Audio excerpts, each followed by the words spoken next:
Hola, ¿qué tal? Bienvenidos a un nuevo capítulo de Cacharreando. En el anterior episodio vimos el rendimiento que nos ofrecía a día de hoy el primer i7 de todos, el 920. Este CPU es de 4 núcleos, 8 hilos. Recordaréis que lo overclockeé a 4 GHz. Y donde se quedaba más corto en las pruebas a juegos que hice era básicamente en dos títulos, en Crysis 3 y en Battlefield 5. En ese vídeo también os comenté que en otro episodio os hablaría de los procesadores Intel Xeon, y hoy, como extra, aparte de hablar y de probar el SLI de tarjetas gráficas de 10 años tal y como pone en el título, os traigo el Intel Xeon X5660. Este procesador se lanzó el 16 de marzo del año 2010 y es de 6 núcleos, 12 hilos, con unas frecuencias base de 2,8 GHz y un boost a 3,2 GHz.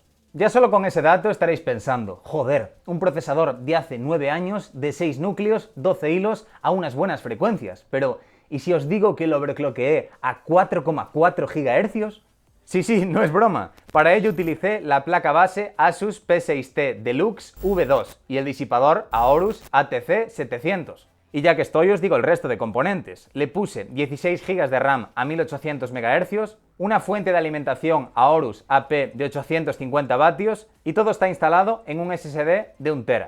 Pero siguiendo con este Xeon X5660, os digo más, había 4 modelos por encima de este, así que ni siquiera era el tope de gama de su serie. Al ver que pude hacerle este overclock, le puse al PC una RTX 2070 como hice con el vídeo del i7 920. Y abrí el Crysis 3 y después el Battlefield 5, ya que como os dije antes son los juegos que más cuello de botella me generaban. Como sabéis los probé en configuraciones gráficas máximas, aunque hay que decir que en el Crysis 3 el anti-aliasing está en FX AA. Al probar este último me fijé que funcionaba como a 15 o 20 FPS más de media que con el i7 920, tanto en resolución 1920 x 1080 como en 2560 x 1440. En cambio, en Battlefield 5 la cantidad de FPS era más o menos igual que con el i7 920 en ambas resoluciones, ya que el limitante para sacarle todo el potencial a la RTX 2070 no solo es el i7 920, ya que hay más factores a tener en cuenta. Si usamos la RTX 2070 en un PC con componentes modernos, pues conseguiríamos mejores resultados.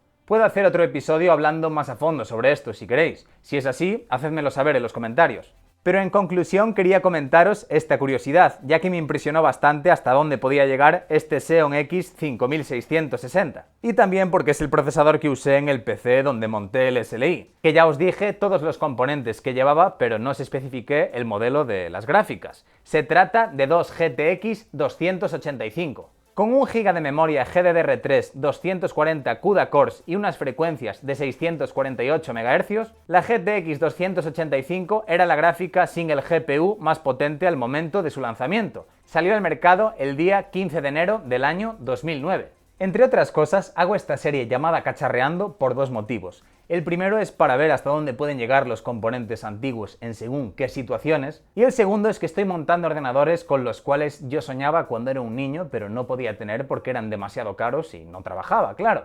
Por lo que hoy vamos a ver qué tal funcionan algunos de los videojuegos a los cuales jugaba por aquel entonces y después veremos qué tal corren algunos mucho más recientes. En aquel momento los sistemas operativos utilizados por la gente eran el Windows XP y el Windows Vista. Este último consumía más recursos que el Windows XP.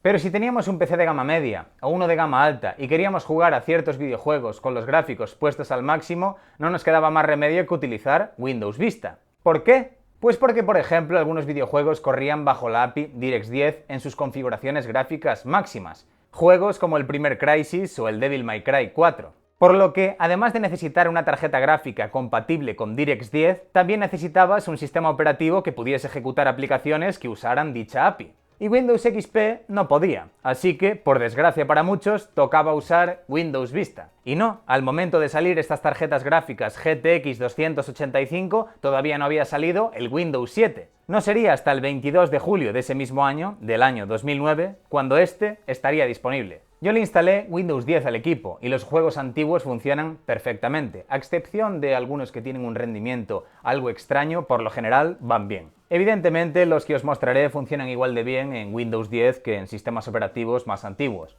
Pero el tema es, estamos hablando de un SLI, ¿y qué problema había y sigue habiendo con configuraciones SLI?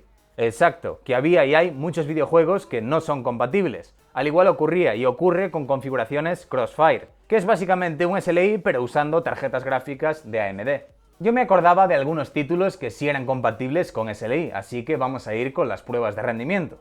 Probé los juegos de una forma que casi nadie jugaba así en ese momento, ya que los probé en resolución 1920 x 1080. Mucha gente seguía jugando en monitores con un formato de imagen de 4 tercios cuya resolución nativa era más baja, pero en Cacharreando nos gusta forzar la máquina, y ya que le pusimos un SSD que de aquella nadie tenía uno, pues que menos que probarlos en una situación más exigente que lo común en aquel entonces. Si queréis que siga con esta serie, quiero ver mucho apoyo en este vídeo. Eso sí, primero lo veis, y si os mola, lo apoyáis. Y así me animáis a continuar con esta aventura.